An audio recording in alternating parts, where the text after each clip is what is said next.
Olá pessoal, amigas e amigos, bem-vindos a mais um vídeo da série Aspectos Morais na Revista Espírita. Série esta que tem como objetivo incentivar e divulgar as revistas espíritas publicadas por Allan Kardec entre os anos de 1858 e 1869.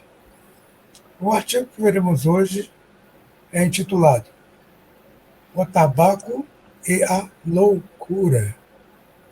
Esse programa vai ser uma loucura. E com essa apresentação, também vou apresentar os companheiros que comigo estudaremos o artigo de hoje. Sônia Hoffmann e Felipe Rocha. Oi, Soninha. Olá, Eduardo. Olá, Felipe. Eu não estou em um sanatório, portanto, não estou louca. Olá a todos os amigos que estão nos assistindo, estão nos ouvindo, estão compartilhando conosco esses encontros para nós conversarmos sobre esses vários artigos que a Revista Espírita apresenta.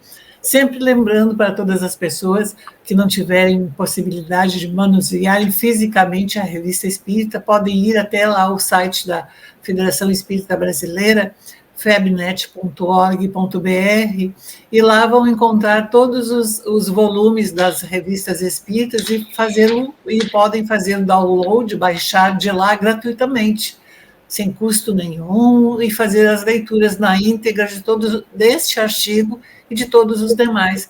E também podem consultar o Cardipedia, não é? Que lá também podem encontrar a revista espírita, os artigos e fazerem uma boa utilização desses estudos, dos artigos para o seu dia a dia e entender como é que nós podemos nos relacionar melhor com a vida, com as demais pessoas, com tudo que está acontecendo. Olá, Felipe, tudo bem? Olá, Soninha, olá, Dudu.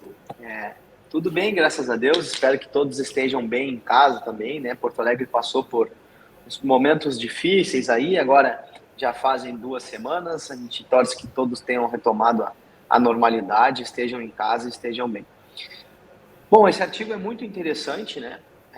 Sobre vários aspectos, né? O moral, como a gente sempre observa, e o aspecto também pragmático e categórico do Kardec, né? De observar as coisas, a maneira como ele observa, a maneira como ele correlaciona os assuntos, né? E além da reflexão que ele faz, que ele nos traz, né? E a gente consegue trazer isso para o dia atual, né? Essa organização que ele faz ali, o modo como ele observa as coisas, a gente consegue trazer para o dia atual e aplicar de maneira muito, muito assertiva. Então é um artigo muito interessante, a gente, como sempre recomenda a leitura. Ele não é só sobre tabaco, ele não é só sobre loucura, ele vai abordar várias coisas ali que são muito utilizáveis por nós nos dias de hoje, né? Não sei se vocês concordam da gente iniciar lendo o caso. Pode ser. De como ele traz o dado, né? Como ele inicia o artigo e como é que ele traz esse dado. Então, os casos de paralisia e de alienação mental aumentam na França, em razão direta da produção de impostos sobre o tabaco.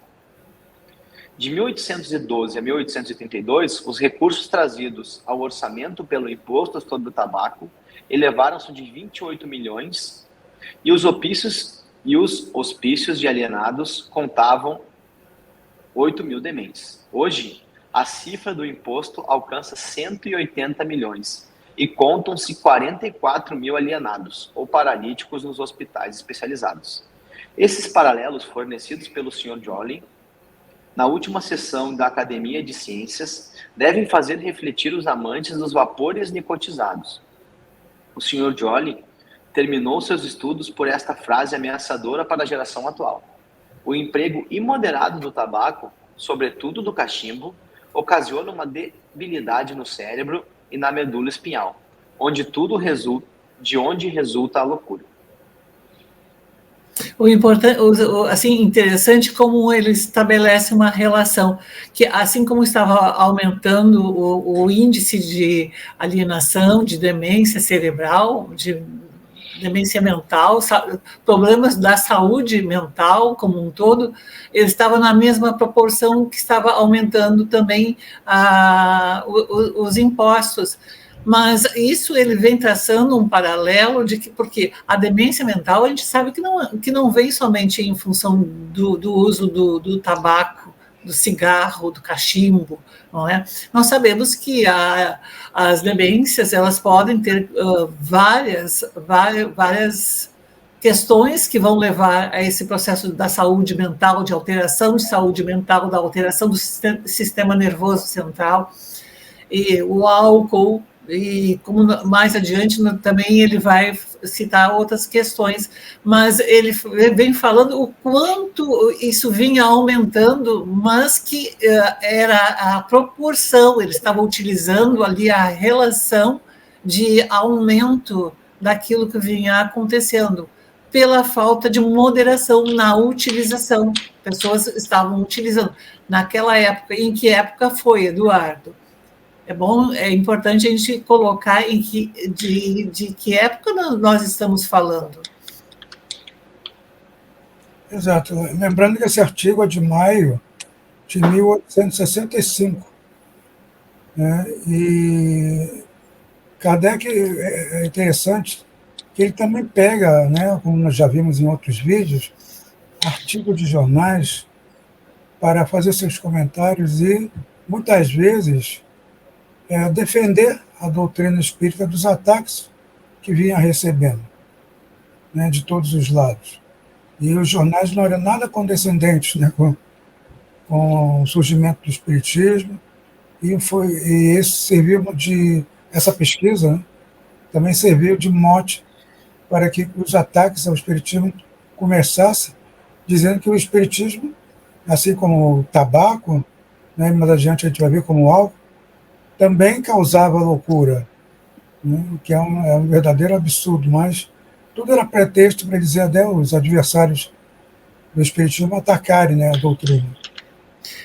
Há vários artigos na Revista Espírita onde padres e pessoas de outras denominações religiosas, e mesmo não pessoas de denominações religiosas, mas filosofias e até jornalistas, vinham falando do quanto pessoas que começavam a estudar o espiritismo corriam o risco de ter um problema de saúde mental, uma demência mental, uma alienação, enfim, todas as características mais graves ou menos graves de problemas mentais. Mas Kardec coloca que a loucura e as alienações e as demências, elas sempre existiram, independente de existir já o espiritismo. Anterior ao espiritismo, isso já acontecia. Então, não é exatamente isso. E ele coloca, assim, fundamentalmente, a questão da nossa moderação. A moderação na utilização do tabaco, a utilização moderada no uso do álcool, porque até como nós estávamos conversando, o nosso organismo, ele produz álcool. Se nós pararmos e pensarmos e estudarmos um pouquinho mais a fundo, o nosso organismo, ele produz o álcool a partir do quê? A partir da fermentação de carboidratos e de açúcares. Não é? Inclusive, existe uma síndrome que é a síndrome onde há uma fermentação no intestino, e pessoas que padecem dessa síndrome, elas podem ter todas as características de um alcoólatra em elevado índice, e com todos os problemas de sistema nervoso central, porque o intestino não absorve suficientemente e faz a eliminação deste álcool. Então, ele faz num elevado índice. Então, são todas essas questões. Então, como o Felipe colocou, não são somente as questões, os problemas de caráter moral, mas também nós temos que pensar, muitas vezes, o quanto a falta de moderação na alimentação, no uso do tabaco, no uso do álcool, no uso até mesmo das religiões, não entrar no fanatismo, e nós também vamos ter nesse artigo a questão das leituras de romances, não é, Eduardo e meninos, Eduardo e Felipe, que há pessoas que começam a viver em um mundo paralelo e elas simplesmente elas danificam moralmente e muitas vezes até algumas enzimas cerebrais se alteram com essas questões. Eu queria chamar a atenção de duas coisas interessantes aqui do que a Sônia falou. Né? A primeira delas é a semelhança que tem essa alegação de que o espiritismo estava causando loucura, né, com os tempos do Cristo, que também os cristãos recém-convertidos, né, por mudança de atitude, de postura, a gente vai ver isso muito claro em Ave Cristo, por exemplo, né, quando Tassiano acusa o empregado de loucura, né, e depois, o empregado não, um escravo, né, e aí o Apio Corvino, se não me engano, mata ele a chibatadas, né, porque admitiam uma nova realidade, né, mas como essas pessoas estão, isso é coisa do diabo, estão aceitando espíritos, né, isso é loucura. Então a gente tem essa relação primeira da acusação também com a mudança de atitudes e de pensamentos, né, Sônia? Que não o próprio Paulo de Tarso também atribuía que muitas pessoas estavam enlouquecendo, não é? Os romances todos do Emmanuel ali trazem isso muito claro para a gente, né? E na Bíblia a gente vai notar isso aí também, né? Que os cristãos eram acusados de loucura. Então a gente tem essa acusação inicial do espiritismo, né? Que a pessoa muda, né? Daqui a pouco ela se apega menos aos bens materiais, ela está deixando de trabalhar para ir numa casa espírita, mas que coisa, né? Está deixando de ganhar dinheiro, enfim. Tem a loucura atribuída também às causas espirituais, que é uma realidade, mas nós dizermos que o remédio é o que causa a loucura é uma contradita, né? Porque a loucura, ela existe, independente, a loucura causada por uma obsessão ou por um transtorno um transtorno do espírito é um fato, existe, mas não é o estudo do espiritismo que causa isso, né? Isso ao contrário, não é, Felipe? Exato, ao contrário. É o antídoto, né? É o que vai fazer a gente entender como nos prevenirmos disso, né? Como nós não sermos mortos para a vida espiritual e sim vivos para ela, entendermos que ela existe e já dentro dessa encarnação mesmo vivermos para ela, né? E temos ainda, assim, a loucura do corpo físico, né? A loucura causada por um dano ao equipamento orgânico cerebral, né? Que nós vamos ver também dentro da psicologia e da neurociência, que a química e a física do cérebro, né? Então a química, que seriam as ligações químicas que ocorrem dentro do cérebro, e a física, as transmissões neurais, elas são atrapalhadas por esses tóxicos, né? E causam, sim, a loucura, né? Dentro de um escopo do cérebro, a gente vai ter, trazendo um pouco para a psicologia, né? O ego, o id e o superego. O superego são as noções superiores, né? Localizadas no córtex frontal. E nós vemos esses tóxicos, tanto os alucinógenos como os entorpecentes e os ansiolíticos, né? Que seriam o tabaco, dentre as outras drogas, né? Maconha, cocaína, enfim, cada uma delas atuando num setor, diminuindo de maneira drástica a ação do córtex frontal, que é onde está o nosso superego e a nossa noção de realidade e a nossa decisão, né? A nossa capacidade de discernimento, o nosso código ético-moral está ali. Quando a gente diminui isso, a gente está dando margem para outras coisas tomarem forma e tirarem o nosso discernimento, né? Então, nós temos todo esse mecanismo bem complexo que as drogas vão interferir, né? Que os entorpecentes vão interferir e vão facilitar a porta de acesso para espíritos inferiores. Então, é um conjunto muito bem harmonizado, né? Criado por Deus, e não teria como ser diferente, que todos os fatores têm relação. Não é só causa espiritual, não é só causa física, né? É um conjunto de ambas que vão ocasionar o desequilíbrio da pessoa. E aí vem o caso que tu falou, né, Sônia? Até um romance, como Kardec nos traz ali, pode causar. Por quê? Se a pessoa entra numa ilusão, muito profunda, né, ela se desconecta da realidade e acaba danificando esse mecanismo. Sim. Né?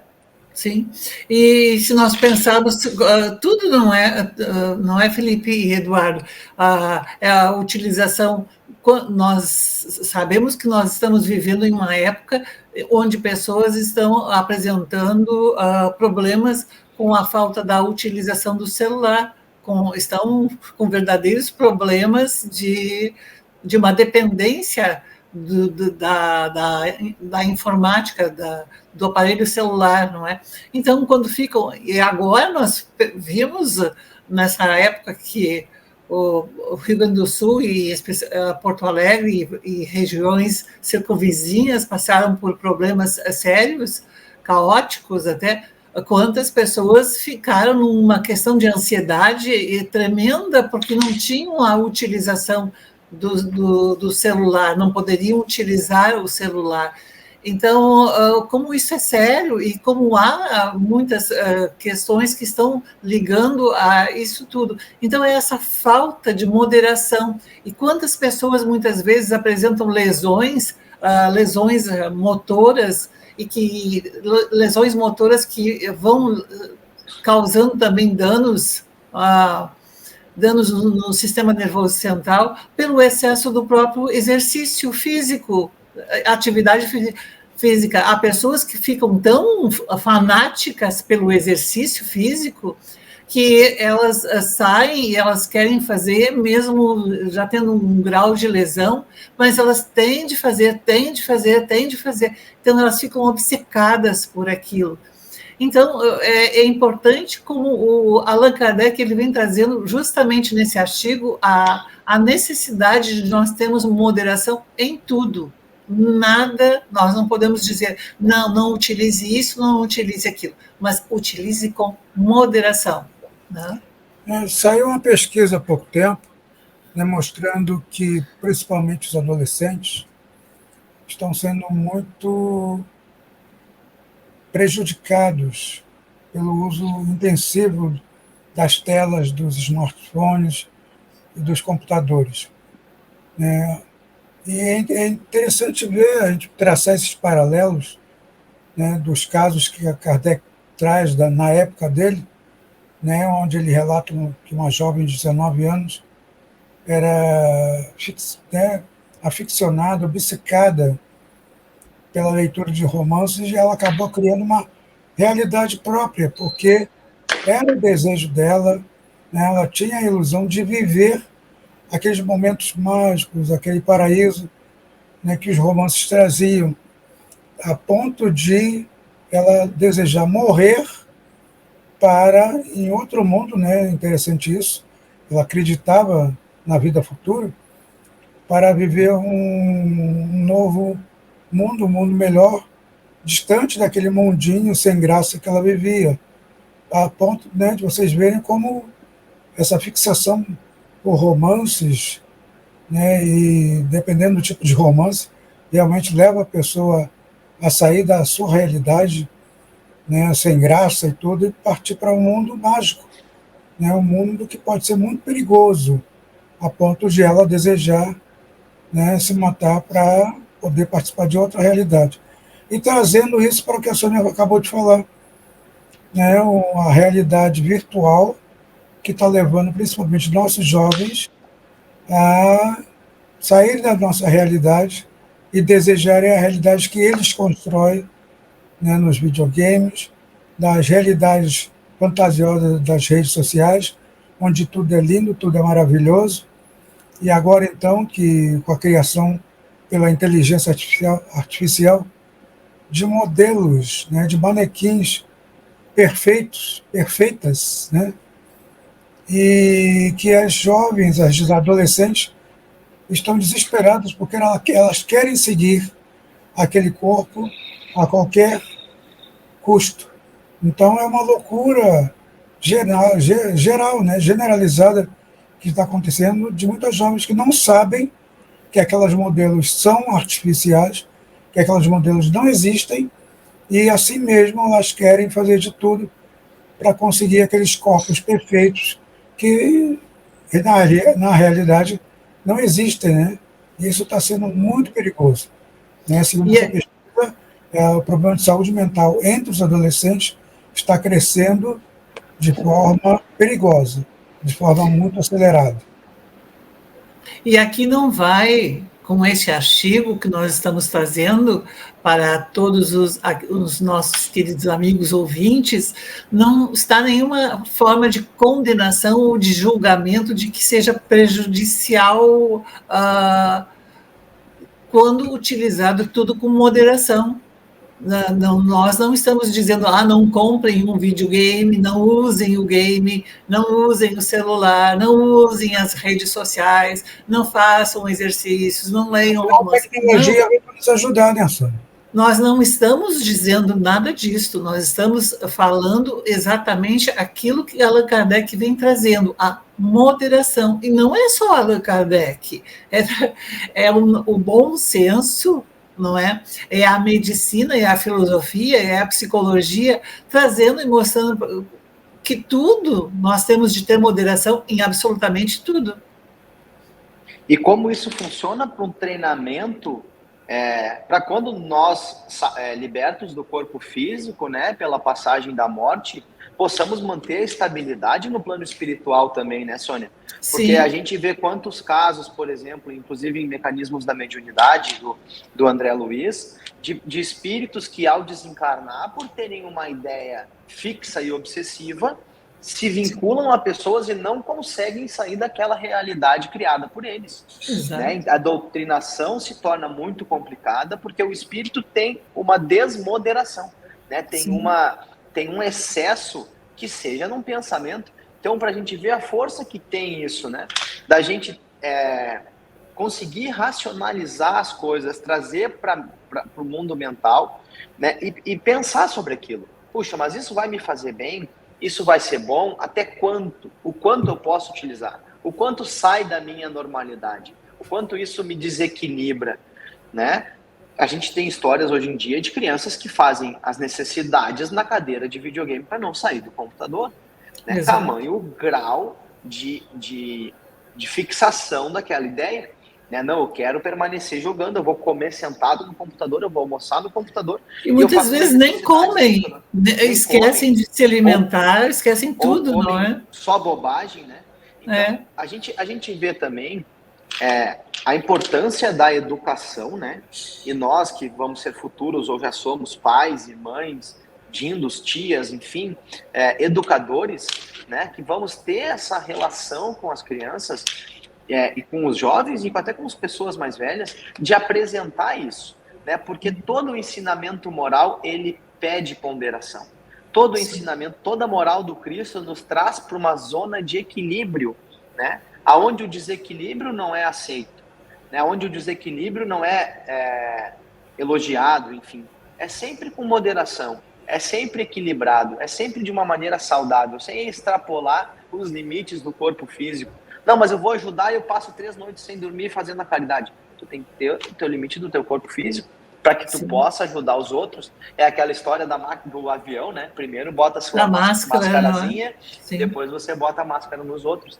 Então, o papel preponderante da educação e da apresentação das realidades, né? E a gente vê hoje muito quem trabalha com criança, quem trabalha na evangelização infantil, quem conversa até, quem vê os pais exercendo um papel de facilitador desses mimos, desses excessos. Não, coitadinho, fica mais um pouquinho. Não, não quero, mãe. Não, mas pode ficar mais 1 horinha, então. Deixa lá, porque assim ele não me incomoda, né? Assim ele fica quietinho, se ele tá fora do computador, ele tá ansioso, ele tá brigando, ele tá não sei o quê. Então, o quanto também nós utilizamos isso para ensinar as crianças de uma maneira errada.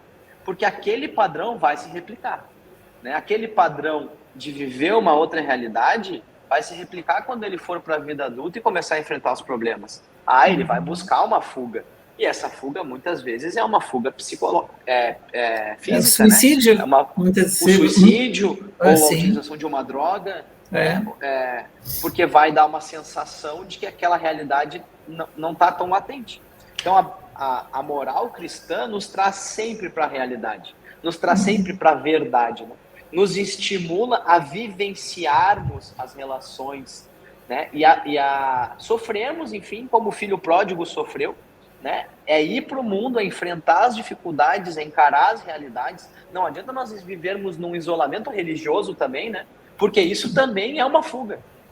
Não, eu vou estudar e passo lendo, mas eu não me coloco à disposição do mundo, né? Eu não uso esses talentos, eu enterro eles, né? Então, assim, a moral cristã vai nos ser um norte muito interessante para a gente ir realmente buscando esse caminho do equilíbrio, né? E buscando esse caminho na orientação de quem está ao nosso redor, né? Sem julgar, né, Sônia e Dudu? Exatamente, né? Sem julgamento nenhum. Então, muitas pessoas dizem, eu não posso tomar uma gota de álcool. O álcool é totalmente proibido. Não, o álcool não é totalmente proibido, porque tanto não é que o nosso organismo também produz o álcool, não é? É necessário, tem uma pequena dose que ele precisa daquela pequena dose dentro do organismo. E isso não é justificativa também para as pessoas consumirem o álcool em excesso, mas com ponderação. Mas se não quiserem, se for da sua escolha, de uma escolha com bom senso, não é? De não utilizar, mas tudo tem que ter um bom senso. Assim como há pessoas que respiram o espiritismo 24, 48 horas por dia. Não é possível isso. Mesmo porque nós precisamos, essa nossa vida de relação, ela é necessária, é fundamental. Então, nós temos de ter um bom senso de saber utilizar tudo. O exercício físico, ser moderado, a alimentação, ser moderada, o descanso, ser moderado, o sono, ser moderado. Não é? Tudo nos pede moderação. Só uma ressalva, né, porque na época de Kardec, né, a ciência ainda não tinha condições de demonstrar os malefícios que o tabaco, o fumo, né, trazia para o ser humano. Então, o que ele pedia? Né, moderação no fumo, né, de tabaco, de charuto e tudo, né, que poderia trazer realmente alguns problemas. Né? Mas como não sabia todos, ele não havia, né, aquela chamada para as pessoas realmente procurarem evitar o fumo como existe hoje. Né? Campanhas para deixar de fumar, para não fumarem, e tudo. Por quê? Porque a ciência avançou, né? O espiritismo sempre acompanha a ciência, e hoje é recomendável que a pessoa, né, que já fuma deixe de fumar, e que se ainda não fuma, não comece. Né? Porque realmente a gente sabe que o fumo vicia, né, traz componentes viciantes, e que com o tempo pode trazer sérios problemas de saúde, né, inclusive cânceres diversos. E não tem nenhum benefício, né, Dudu? Então, inclusive, a cabeça de quem fuma, né? É um alívio, é desestressante, é relaxante. Né? Na realidade, até isso hoje em dia já Mas se tem. É um aspecto psicológico, né? Psicológico. Porque a parte química, a nicotina não acalma, né? Na verdade, ela aumenta a ansiedade. O que faz acalmar é o controle da respiração naquele momento. Olha que interessante. Né? A pessoa tem o hábito mecânico, né? E aí, pelo hábito mecânico, ela suga o ar, tranca a respiração e solta. Esse processo de respirar de maneira pausada é o que causa a sensação de tranquilização. Não é a nicotina. A nicotina, ela é um ansiolítico, né?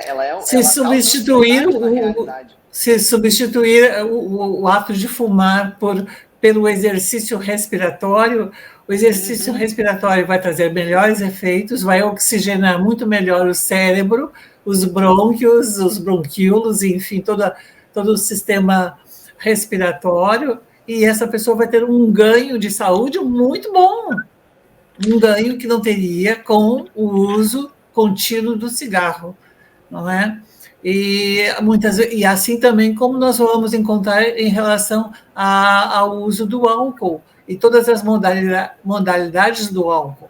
Há questões muito sérias. Há questões assim de um Wernicke-Hoffmann, que é uma síndrome fundamental que acontece dentro da utilização do álcool, e que, olha, é muito triste quando nós pegamos pacientes que estão passando pela síndrome do álcool e que elas já estão em um estado tal, não só de ter um transplante do fígado, não é? Mas também de muitas vezes ela nem mais ser possível o transplante do fígado. Elas já estão tão debilitadas, o seu sistema nervoso central foi tão debilitado que não existe mais possibilidade. Então, são pessoas que muitas vezes, e aqui nós falando como fisioterapeutas, muitas vezes nós temos de ter um acesso assim, a essas pessoas tão que chega a ser doloroso nós vivenciarmos aquilo, né? Mas o álcool, as pessoas podem controlar um pouquinho mais do que o próprio cigarro, se nós formos pensar assim. Mas mesmo assim, se elas não têm o hábito de beber, de utilizar o álcool, não utilize. Se não tem o hábito de utilizar o tabaco, não passem a utilizar. Se controlem a sua alimentação, não é? Façam com balanceamento, não usem somente carboidratos na sua alimentação. Enfim, a ciência está mostrando tantas possibilidades. Por que é que nós não vamos aproveitar essas coisas boas que a ciência vem trazendo e essa relação do quanto Allan Kardec disse que nós também deveríamos prestar atenção à ciência, não é? Então vamos prestar atenção a tudo isto. E com essa grande recomendação da Sônia aí, né? Acho que a gente está encerrando o programa. Fica aí a nossa recomendação também, né? Asseverando o que a Soninha já disse. Com moderação, também não precisamos ter julgamentos. Mas eu não consigo parar de fumar. Diminui, né? Dá um passo. Né? Às vezes a mudança, geralmente, na verdade, a mudança ela não pode ser abrupta. Então a pessoa que fuma 2 carteiras no dia não vai parar de fumar de um dia para o outro. Mas vai substituindo. Eu vou fumar 1 carteira e vou comer, sei lá, raspas de coco, enfim, alguma coisa para passar a ansiedade naquele momento, mudar o hábito mecânico, utilizar o adesivo de nicotina para mudar o hábito químico. Né? Então, são mecanismos que a gente tem que ir utilizando. Né? Fazer uma terapia é uma coisa que ajuda bastante também. Então, nós temos ferramentas. Não adianta a gente achar que a gente é super-homem também, né, Dudu? Não, eu vou parar porque eu tenho voz ativa, eu me comando, amanhã eu não faço mais isso. Não é assim que funciona. Não, existem várias ferramentas. Né? A oração é uma ferramenta, a meditação é uma ferramenta, o evangelho no lar é uma ferramenta, a psicologia é uma ferramenta, né? O uso da terapia, a parte química é uma ferramenta, pois nós somos esse complexo todo. Então vamos utilizar essas ferramentas disponíveis hoje para vencer os desafios. Deus está aí, disponibilizou elas para a gente. Por que nós não vamos utilizar? Não, mas terapia é coisa de louco. Não tem. É verdade. Quando as pessoas dizem, eu não vou procurar um psiquiatra ou não vou procurar um psicólogo porque é coisa de louco. Não, pessoal. Olha, exato. Quem procura um psiquiatra e quem procura um psicólogo, nós podemos dizer, inclusive, que é uma pessoa muito corajosa, porque assim, entrar em contato com os seus problemas interiores, com aquilo que precisa arrumar, rearranjar dentro de si, precisa ter muita coragem. Né? É isso aí, pessoal. Então, estamos terminando, né, o nosso vídeo de hoje. E se ainda até hoje nos chamam, né, nós espíritas, de loucos, perturbados mentais. Dizem que sou louco. Olha os mutantes aí cantando. Aceitamos, então, o título de maluco, beleza, pronto. Maluco. Raul Seixas. É isso aí, gente. Um abraço a todos, estudemos, né? Continuamos estudando e contamos com seus likes, seus comentários, seus compartilhamentos e as suas inscrições no nosso canal, tá? Da nossa Associação Espírita Teresa d'Ávila. Um abraço a todos e até o próximo vídeo. Abraços moderados para todos vocês. Um grande abraço, até mais.